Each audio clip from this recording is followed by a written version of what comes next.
저는 김만수입니다. 71살이에요.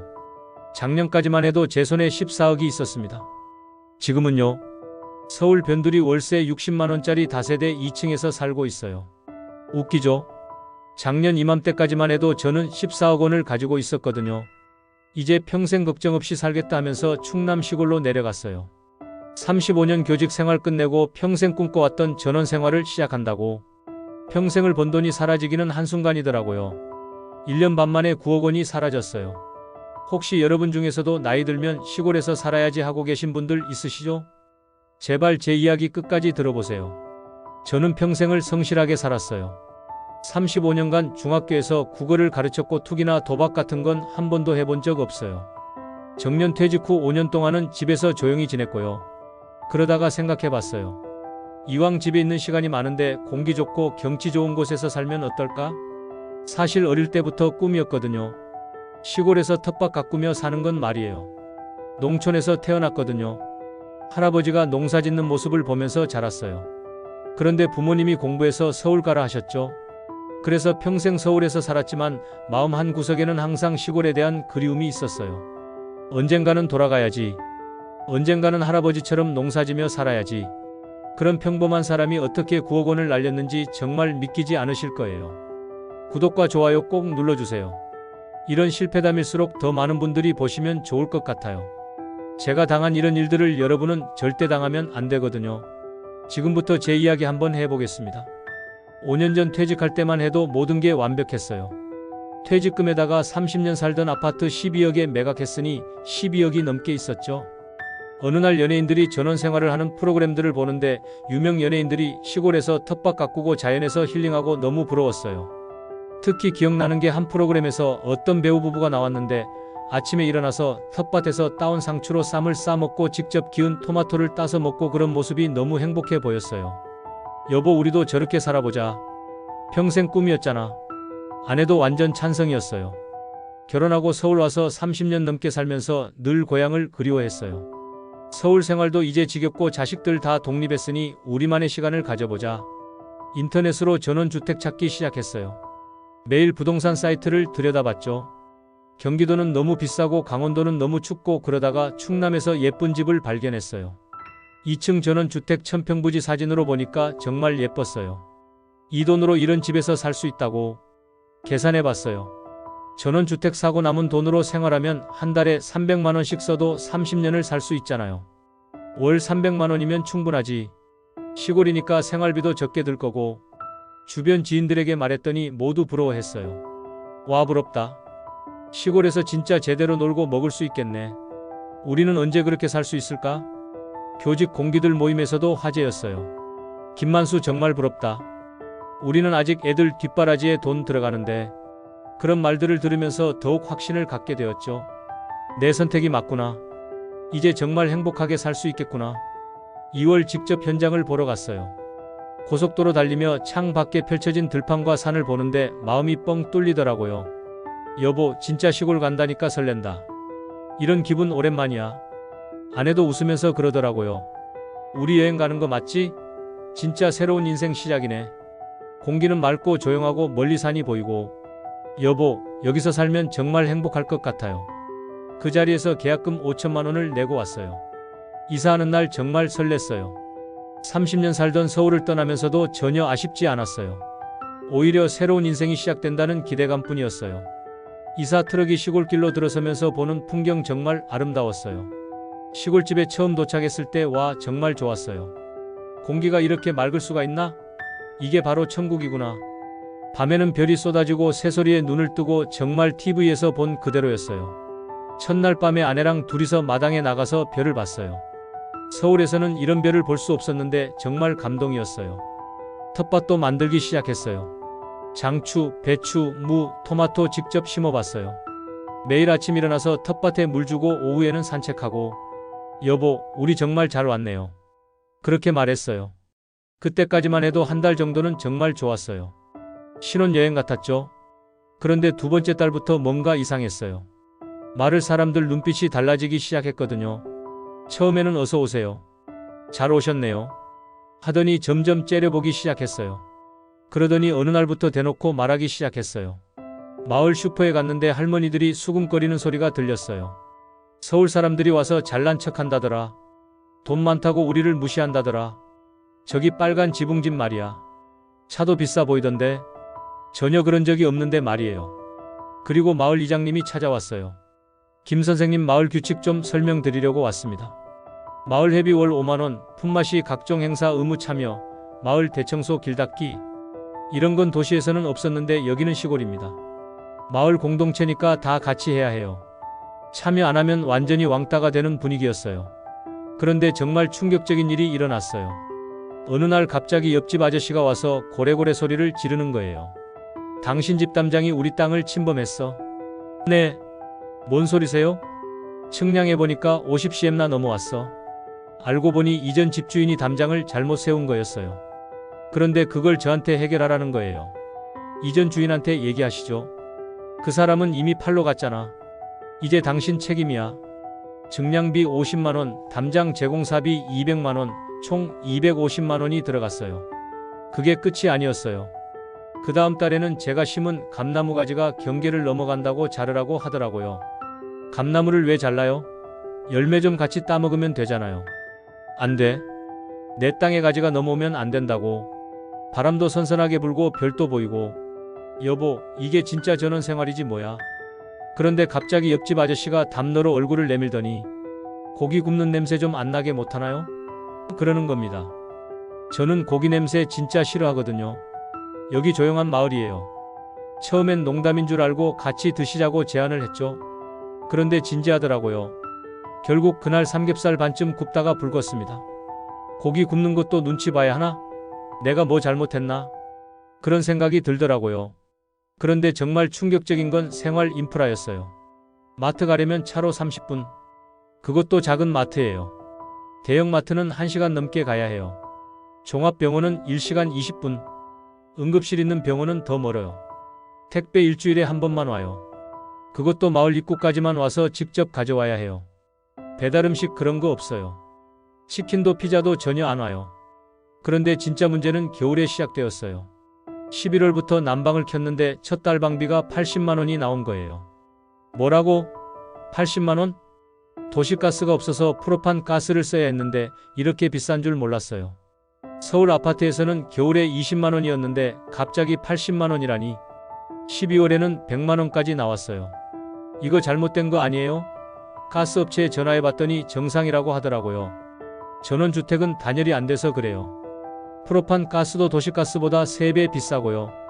그리고 전원주택 관리. 이게 정말 지옥이었어요. 아파트에서 살 때는 관리사무소에서 다 해줬잖아요.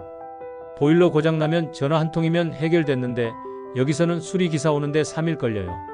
3일 동안 난방 없이 지내야 해요. 하수관 막히면 정화조 청소를 해야 하는데 20만원. 수도가 안 나오면 펌프 고장인데 수리비 50만원. 지붕에서 누수되면 방수공사 500만원. 매달 뭔가 고장나고 매달 돈이 나가고. 그리고 잡초. 이게 정말 끝이 없어요. 전평부지에 잡초가 우거지는데 제초제를 뿌려도 금방 또 자라요. 잔디 깎기 기계 사는데 200만원, 제초제만 한 달에 10만원. 이게 전원생활이야. 이게 힐링이야. 그래도 버텼어요. 평생 꿈이었으니까요. 처음이니까 그런 거야. 적응하면 괜찮아질 거야. 하지만 정말 큰 일이 터졌어요. 다음해 1월이었어요. 정말 추운 날이었죠. 아내가 화장실에서 나오다가 쿵 미끄러져서 넘어졌어요. 타일이 젖어 있었거든요. 다리에서 뚝 하는 소리가 났어요. 아내가 비명을 지르면서 일어나질 못하는 거예요. 아파. 아파. 다리가 아파. 얼굴이 새하얗게 질려서는 식은땀을 흘리고 있었어요. 급히 119에 신고했어요. 빨리 와주세요. 아내가 다리를 다쳤어요. 그런데 충격적인 답변이 돌아왔어요. 위치가 어디세요? 아, 거기면 시간이 좀 걸릴 것 같은데요. 구급차가 지금 다른 곳에 출동 중이거든요. 얼마나 걸려요? 최소 40분은 걸릴 것 같아요. 서울이라면 10분이면 올 구급차가 여기선 50분이 걸렸습니다. 그 시간 동안 아내는 바닥에서 신음했고 저는 아무것도 할 수 없었습니다. 왜 여기 왔을까? 내가 이 사람을 죽게 하는 건 아닐까? 수없이 자책했어요. 구급차가 와서 병원까지 또 1시간. 어느 병원으로 갈까요? 가장 가까운 종합병원으로요. 총 1시간 50분 만에 병원에 도착했어요. 의사가 엑스레이를 찍어보고 한 말이 지금도 생생해요. 뼈가 어긋나서 이제는 수술해야 합니다. 아내는 다리에 철심을 박는 큰 수술을 받았어요. 수술비만 500만 원. 2주간 입원했어요. 병원이 집에서 1시간 20분 거리라 매일 왕복하기가 힘들어서 근처 모텔에서 지냈어요. 모텔비, 식사비, 간병비까지 하루에 15만 원씩 들어갔어요. 2주면 210만 원, 수술비까지 합치면 700만 원이 넘게 나갔어요. 퇴원 후에도 끝이 아니었어요. 3개월 동안 주 2회씩 병원에 가서 재활치료를 받아야 했거든요. 제가 1시간 20분씩 운전해서 왕복하는 거예요. 겨울철 빙판길 때문에 매번 사고 날까 조마조마했어요. 한 번은 눈이 많이 와서 길이 막혔는데 병원 예약 시간에 못 가서 다시 예약을 잡아야 했어요. 그런데 다음 예약이 2주 뒤더라고요. 환자가 많아서 어쩔 수 없어요. 재활이 늦어지면서 다리가 더 안 좋아졌어요. 병원비, 간병비, 교통비까지 한 달에 200만 원씩 나갔어요. 그런데 이게 끝이 아니었어요. 그날 하루 종일 마음이 불안했어요. 기분 탓인가 했는데 오후 늦게 아들에게서 전화가 왔습니다. 평소보다 훨씬 낮고 떨리는 목소리였어요. 아버지, 지금 통화 괜찮으세요? 순간 가슴이 철렁 내려앉았습니다. 무슨 일인데? 저 큰 일을 하나 저질렀어요. 회사 동료 보증을 잘못 썼는데 그 사람이 도망쳤어요. 지금 제가 떠하는 돈이 3억입니다. 머릿속이 하얘졌습니다. 아내가 곁에 있었는데 전 얼른 자리에서 일어나 밖으로 나갔어요. 이게 무슨 소리야? 지금 당장 막지 않으면 신용불량자가 되고 회사에도 알려져요. 아버지, 와이프는 아직 모릅니다. 그냥 저 혼자 감당하고 정리하고 싶어요. 제발 한 번만 도와주세요. 전 잠시 말이 없었습니다. 주먹을 꼭 쥔 채 하늘을 올려다봤어요. 이미 아내 치료비며 생활비로 통장 잔고는 바닥이 보이는 상태였고 이제는 집을 어떻게든 팔아야 하나 고민하던 차였거든요. 지금 내가 이걸 막아줘야 하나? 아니면 이대로 무너지게 놔둬야 하나? 한참 침묵하다가 입술을 꾹 깨물고 말했습니다. 아버지가 어떻게든 해보마. 다만 엄마한테 말 못한다. 그렇게 저는 그날 3억 원을 송금했습니다. 그 돈을 보낼 때 손이 부들부들 떨렸던 걸 아직도 기억합니다. 아들은 한참을 울듯 말하더군요. 정말 감사합니다. 제가 어떻게든 다 갚겠습니다. 하지만 전 그 말보다 이제 또 얼마 남지 않았구나라는 생각이 더 먼저 들었습니다. 그리고 그 순간 묘한 안도감도 느꼈어요. 그래, 적어도 큰 사고는 막았구나. 부모라는 게 그런 거 아닙니까? 잘했다는 확신도 후회도 아니고 그냥 무너지는 걸 보고만 있을 수 없어서 손을 내민 거죠. 아내에게는 아직 알리지 못했어요. 아내가 알았어도 저와 같은 결정을 했을 겁니다. 누구보다 자식을 생각하는 사람이니까요. 아내는 계속 병원 다녀야 하고 생활비는 예상의 2배로 나가고 아내를 돌보느라 조금이라도 신경 쓰지 않으면 집은 금방 엉망이 되고 말았습니다. 더 이상은 못 버티겠다. 하지만 과연 집이 팔릴까요? 집을 팔기 위해 부동산에 달려갔어요. 사장님, 집 좀 팔아주세요. 부동산 사장이 한숨을 쉬면서 한 말. 요즘 시골집은 정말 안 팔려요. 코로나 때는 그래도 좀 팔렸는데 지금은 완전히 얼어붙었어요. 그래도 한번 올려는 볼게요. 얼마에 내놓을까요? 4억에 샀으니까 3억 5천만 원 정도면 팔릴 거라고 생각했어요. 일단 3억 5천만 원으로 해보죠. 그런데 한 달, 2달, 3달 전화 한 통 안 와요. 매주 부동산에 가서 물어봤어요. 사장님, 문의 없어요? 아직 없네요. 요즘 시골집 사려는 사람이 거의 없어요. 왜요? 코로나 때 도시 사람들이 시골로 많이 갔는데 막상 살아보니 불편해서 다시 돌아오는 사람들이 많아요. 그래서 이제는 아무도 안 와요. 가격을 좀 내리시는 게 어떨까요? 3억으로 내렸어요. 그래도 조용해요. 2억 8천만 원으로 내렸어요. 여전히 관심 없어요. 2억 5천만 원까지 내렸어요. 그제서야 전화가 왔어요. 딱 한 통. 혹시 그 집 아직 파세요? 네. 보러 오실 거예요? 실제로 보러 갈 생각은 없고요. 그냥 가격만 궁금해서요. 2억 정도면 살 생각이 있거든요. 2억요? 너무 낮은데. 시골집이 원래 그래요. 급하시면 연락 주세요. 말도 안 되죠. 6개월 동안 문의 전화가 겨우 3통이었어요. 그것도 진짜 살 사람은 한 명도 없었고요. 전세는 어떨까요? 선생님, 시골에서 전세요? 이런 외진 곳에서 전세 사는 사람 거의 없어요. 있어도 월 20만 원, 30만 원 정도밖에 안 나와요. 20만 원이요? 네. 그것도 구하기 힘들어요. 절망이었어요. 매달 생활비는 나가고 아내 병원비는 나가고 집은 안 팔리고 통장 잔고는 매달 생활비와 병원비로 빠르게 줄어들었고 어느새 가지고 있던 돈은 5억 밑으로 떨어졌습니다. 그런데 정말 기가 막힌 일이 더 있었어요. 겨울이 지나고 봄이 되니까 집 곳곳에서 문제가 터지기 시작했어요.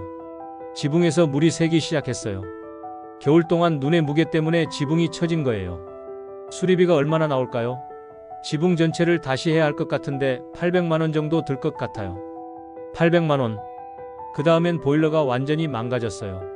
10년 된 보일러인데 부품도 없다고 하더라고요. 새 보일러 설치비 300만 원.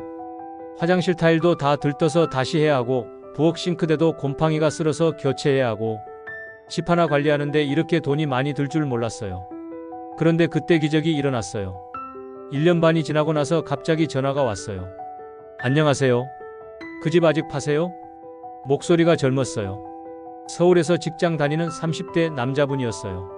세컨하우스로 쓰려고 하는데 주말에만 내려와서 쉴 생각이에요. 오, 그러시는군요. 정말 반가웠어요. 1년 반 만에 처음으로 진짜 살에 있는 사람이었거든요. 가격이 어떻게 돼요? 지금 2억 5천만 원에 내놓고 있어요. 세컨하우스용이라 자주 오지는 못할 것 같은데 2억 2천만 원에 살 수 있을까요? 2억 2천만 원. 4억에 산 집을 2억 2천만 원에 파는 거예요. 1억 8천만 원 손해. 하지만 선택의 여지가 없었어요. 통장 잔고가 5억 정도밖에 안 남았거든요. 네, 좋습니다. 빨리 계약해요. 그럼 이번 주말에 한번 보러 갈게요. 그 한 주일이 얼마나 긴지 혹시 마음이 바뀌면 어떡하나 싶어서 밤잠을 못 잤어요. 다행히 그분이 오셔서 집을 보고 마음에 들어 했어요. 계약을 바로 했고 잔금도 한 달 뒤로 잡았고요. 드디어 빠져나간다. 그렇게 간신히 탈출했어요. 하지만 진짜 지옥은 서울에 돌아와서 시작되었어요. 손에 든 돈이 딱 5억 원. 원래 14억이었는데 5억으로 줄어든 거예요. 그래도 원래 살던 동네로 돌아가면 되겠지. 30년 넘게 살던 동네 부동산에 가서 물어봤어요. 제가 전에 살던 아파트 말인데요. 지금 시세가 어떻게 돼요? 부동산 사장이 컴퓨터를 보더니 깜짝 놀라는 표정을 지었어요. 이 아파트 언제 파셨어요? 작년에 12억에 팔았어요. 지금 16억이네요. 그 순간 정말 다리에서 힘이 빠졌어요. 의자에 주저앉았어요. 제가 12억에 판 아파트가 16억이 되었다고요? 전세는 얼마예요? 8억이에요. 8억? 제가 가진 돈 전부여도 부족했어요. 좀 더 저렴한 곳은 없을까요? 이 동네에서는 힘들 것 같고 좀 외진 곳으로 가시면 전세 4억 정도 되는 곳도 있어요. 전세금으로 4억 내면 1억만 남아요. 1억으로 어떻게 살아요? 결국 월세를 알아봤어요. 같은 동네 주택가에 다세대 집이 있는데 보증금 5천만 원에 월세 60만 원이에요. 월세 60만 원. 30년 넘게 살던 동네에서 이제 남의 집 월세로 살아야 하는 거예요. 그것도 다세대 집 2층에서. 일단 그걸로 하죠. 선택의 여지가 없었어요. 이사 온 첫날 밤 한심했어요. 14억 가지고 나갔다가 5억으로 돌아온 거니까요. 매달 80만 원씩 나가는 걸 보면서 정말 후회됐어요. 내가 왜 그랬을까? 왜 시골로 갔을까? 지금 이 사연을 쓰고 있는 시점이 2024년 12월이에요. 시골에서 나온 지 지났어요. 그동안 정말 많은 걸 깨달았어요. 첫째, 시골 생활은 정말 돈이 많이 들어요. 도시보다 오히려 더 들 수도 있어요. 둘째, 응급 상황이 생기면 정말 위험해요. 특히 나이 드신 분들은 더욱 조심해야 해요. 셋째, 시골 부동산은 팔기가 정말 어려워요. 급할 때 현금화하기 힘들어요. 넷째, 투자 유혹이 많아요. 사기꾼들이 순진한 도시 사람들을 노려요. 다섯째, 가장 중요한 건 한번 나가면 돌아오기 어려워요. 부동산 가격이 올라서 원래 살던 곳으로 못 돌아올 수도 있어요. 14억이 4억이 됐습니다. 1억씩 날아간 게 아니라 10만원, 50만원, 300만원씩 세워 나간 거예요. 하루하루가 피가 마르는 줄도 모르고 그렇게 무너졌습니다. 월세 60만원씩 내고 생활비 쓰다 보니 조금씩 줄어들고 있어요. 71살 나이에 이런 상황이 되니까 정말 막막해요. 아내는 다리가 아직도 불편해서 지팡이를 짚고 다녀요. 시골에서 겪은 치유받지 못한 후유증이죠. 여보, 미안해요. 내가 괜한 욕심 부려서. 아내가 그렇게 말할 때마다 정말 가슴이 아파요. 지금 이 사연을 듣고 계신 여러분, 혹시 저처럼 나이 들면 시골에서 살아야지 하고 계세요? 제발 신중하게 생각해 보세요. TV에서 보는 전원생활과 현실은 정말 달라요. 저는 35년 성실하게 살면서 모은 돈을 1년 반 만에 9억이나 날렸어요. 그것도 투기나 도박으로 날린 게 아니라 그냥 살기 위해 쓰다가 날린 거예요. 만약 정말로 시골 생활을 하고 싶으시다면 첫째, 최소 1년은 전세나 월세로 살아보세요.